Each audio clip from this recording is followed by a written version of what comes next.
Hello, good morning students. Last વિડીયોમાં આપણે ગુણોત્તર વિશ્લેષણ સ્ટાર્ટ કર્યું હતું, જેમાં આપણે સૌ પહેલાં સૂત્ર જોયા હતા. નફાકારકતાના ગુણોત્તરમાં વેચાણના સંદર્ભમાં જે સૂત્ર આવે છે, 4 સૂત્રો વિશે આપણે માહિતી મેળવી હતી. બરાબર છે. કયા? નફાકારકતાના ગુણોત્તર. તેમાં મેં તમને કહ્યું હતું કે નફાકારકતાના ગુણોત્તરો બે ભાગમાં વેચાયેલા છે. એક વેચાણના સંદર્ભમાં, જેમાં 4 સૂત્રો છે આપણે જોયેલા હતા. હવે એમાં બી છે રોકાણના સંદર્ભમાં, અને બીજો ભાગ કયો છે? બી રોકાણના સંદર્ભમાં. તો રોકાણના સંદર્ભમાં કેટલા સૂત્ર છે? ટોટલ 5 સૂત્ર છે.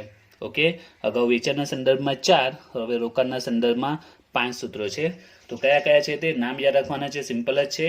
રોકાયેલી મૂડી પર વર્તનનો દર, શેર હોલ્ડરના ભંડોળ પર વર્તનનો દર, ઇક્વિટી ભંડોળ પર વર્તનનો દર, ઇક્વિટી શેર મૂડી પર વર્તન દર અને શેર દીઠ કમાણીનો દર. ઓકે, તો નામ યાદ રાખજો. આ સૂત્રો તમારે 12માં આવ્યા નહીં હતા. અગાઉ જે સૂત્રો હતા તે 12માં પણ હતા, 12મા ધોરણમાં હતા, આ 12માં નહીં હતા. ઓકે, તો સૌથી પહેલા નામ યાદ રાખવાના છે. કયા કયા છે તે? રોકાયેલી મૂડી, શોર્ટમાં શું રાખો? રોકાયેલી મૂડી. ત્યાર પછી શેર હોલ્ડરના ભંડોળ, પછી એમાં ઇક્વિટી શેર હોલ્ડરના ભંડોળ કે ઇક્વિટી ભંડોળ, એટલે ઇન શોર્ટ ઇક્વિટી શેર હોલ્ડરના ભંડોળ કેવો કે ઇક્વિટી ભંડોળ એક જ કહેવાય. ત્યાર પછી ઇક્વિટી શેર મૂડી અને શેર દીઠ કમાણીનો દર. ઓકે, તો પહેલા 5 નામ યાદ રાખવાના છે. તો હવે સૂત્ર કઈ રીતે યાદ રાખવાના તે હું સમજાવું છું.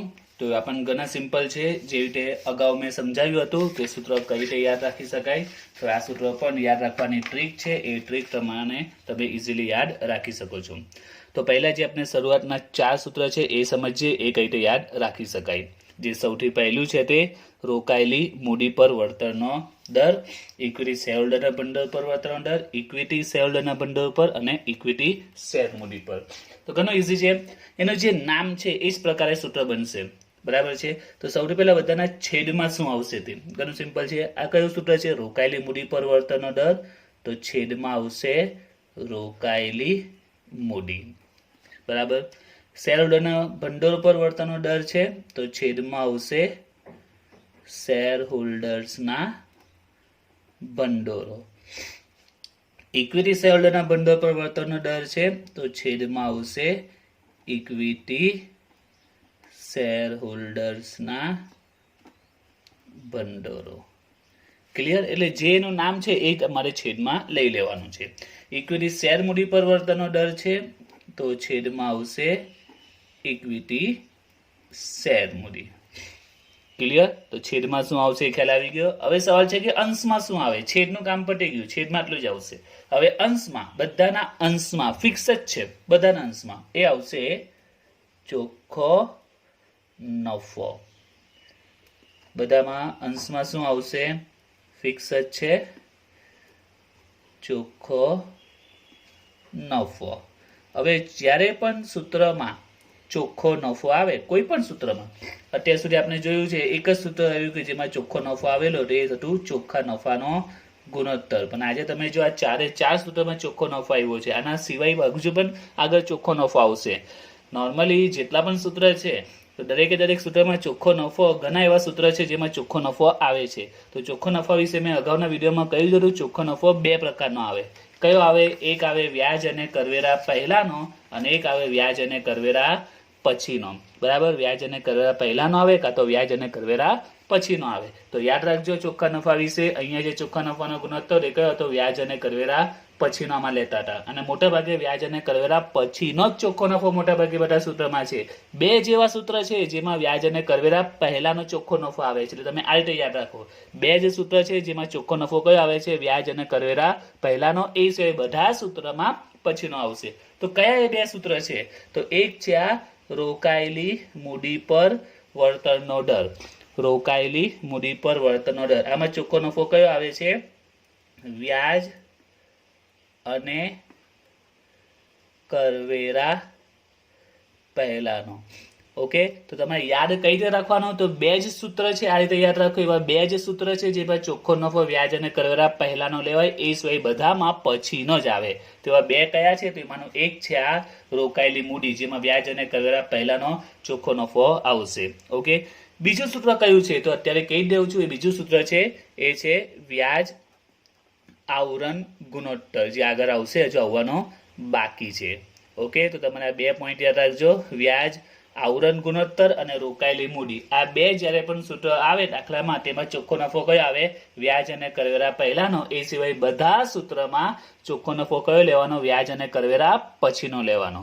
ઓકે, તો ફરીથી કેવું છું, વારંવાર કેવું છું, ઇમ્પોર્ટન્ટ પોઈન્ટ છે. આમાં ઘણા મિસ્ટેક થઈ જાય તો દાખલા સિમ્પલ જ છે, સૂત્રમાં મિસ્ટેક પડે આગળ બધું જ ખોટું પડી જાય. બરાબર છે. તો ચોખ્ખો નફો વ્યાજ અને કરવેરા પહેલાનો કેટલા સૂત્રમાં? બે જ સૂત્રમાં, એક રોકાયેલી મૂડી અને એક વ્યાજ આવરણ ગુણોત્તર. એ સિવાય જ્યાં પણ સૂત્ર આવશે જેમાં ચોખ્ખો નફો યુઝ થતો હશે, સૂત્રમાં આવતું હશે, એ હંમેશા કયો આવશે? વ્યાજ અને કરવેરા પછીનો. તો આમાં આપણે લઈશું વ્યાજ અને કરવેરા પછીનો ચોખ્ખો નફો. અહીંયા પણ વ્યાજ અને કરવેરા પછીનો ચોખ્ખો નફો. અહીંયા પણ વ્યાજ અને કરવેરા પછીનો ચોખ્ખો નફો. ક્લિયર? બસ હવે બીજું આવશે ગુણ્યા 100, બધામાં ગુણ્યા 100. ક્લિયર? તો સિમ્પલ જ છે, સૂત્ર યાદ રાખવાનું. ઓકે, તો સૂત્ર વિશે ફરીથી શોર્ટમાં કહી દઉં છું ફટાફટ, હજી સૂત્ર થોડું બાકી છે એમાં સમજવાનું. સૌથી પહેલા છેદમાં શું આવે તે? તો નામ એટલે મેં શરૂઆતમાં નામ વારંવાર રિપીટ કર્યા, નામ પરફેક્ટલી યાદ રાખવાના છે. રોકાયેલી મૂડી, શેર હોલ્ડરના ભંડોળ, ઇક્વિટી શેર હોલ્ડરના ભંડોળ, ઇક્વિટી શેર મૂડી. તો સૂત્ર યાદ રાખવા સિમ્પલ છે, બધાના છેદમાં એનું જે નામ છે તે. અંશમાં બધામાં શું આવશે? ચોખ્ખો નફો જ આવે. ને ચોખ્ખો નફો કાં તો પહેલાનો કાં તો પછીનો આવે. હવે પહેલાનો કેમાં આવે? બે જ ઓપ્શન છે, રોકાયેલી મૂડી, ખાસ યાદ રાખજો, રોકાયેલી મૂડી અને વ્યાજ આવરણ ગુણોત્તર. આ જ્યારે પણ આ બે સૂત્ર દાખલામાં આવે ત્યારે તમારે પહેલાનો નફો લેવાનો, એ સિવાય બધામાં કયો લેવાનો? પછીનો નફો, અને ગુણ્યા 100.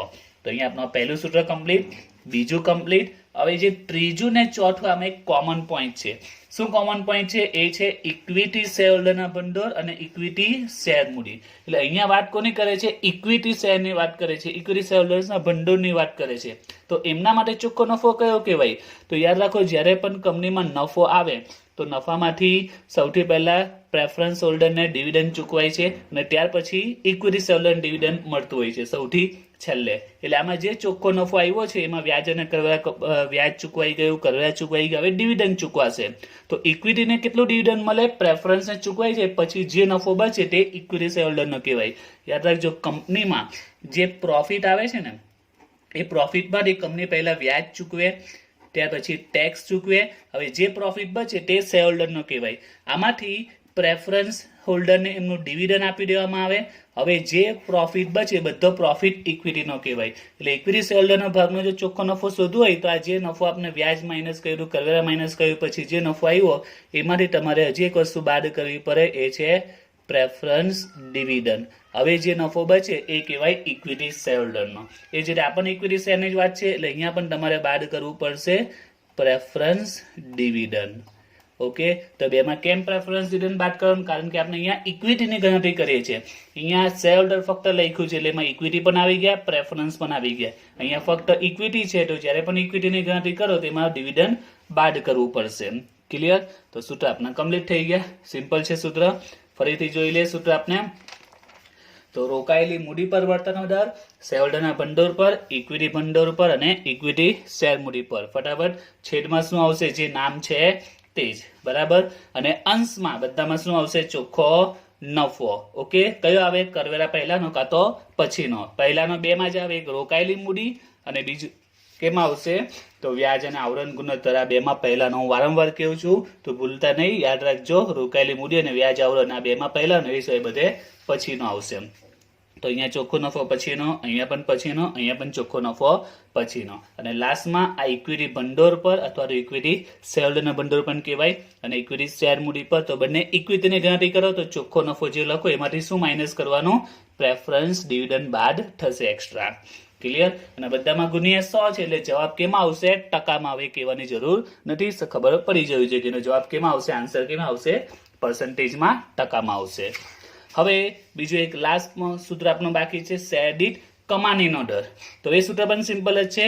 તો આનો પણ એ જ પ્રકારે છે. પહેલા તો છેદમાં શું આવશે? તે ઇક્વિટી શેરની સંખ્યા.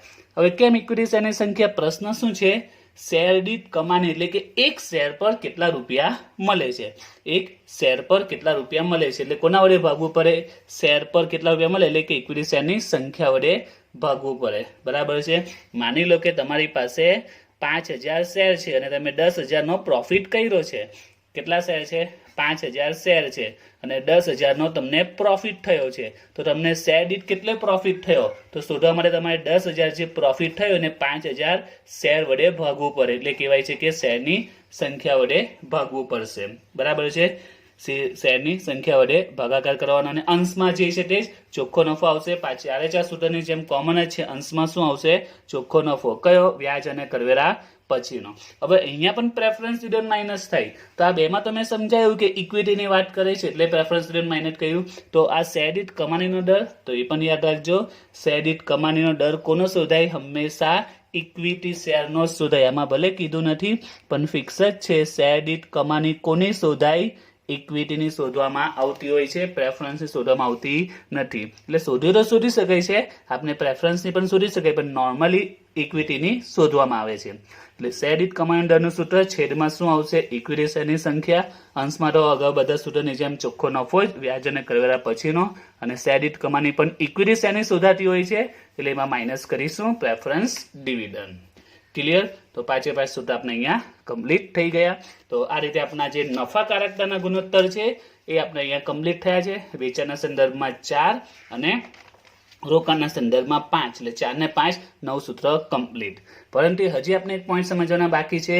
કયા?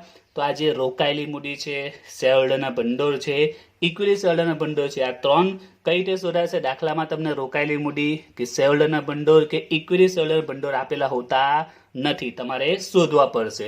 બાકી આમાં જે છેદમાં છે શેર મૂડી શેરની સંખ્યા, તો આપણે મળી જશે. નફા વિશે પણ આગળ આપણે જોયું છે, નફાનો બી કોઈ એકલો આપેલો હશે.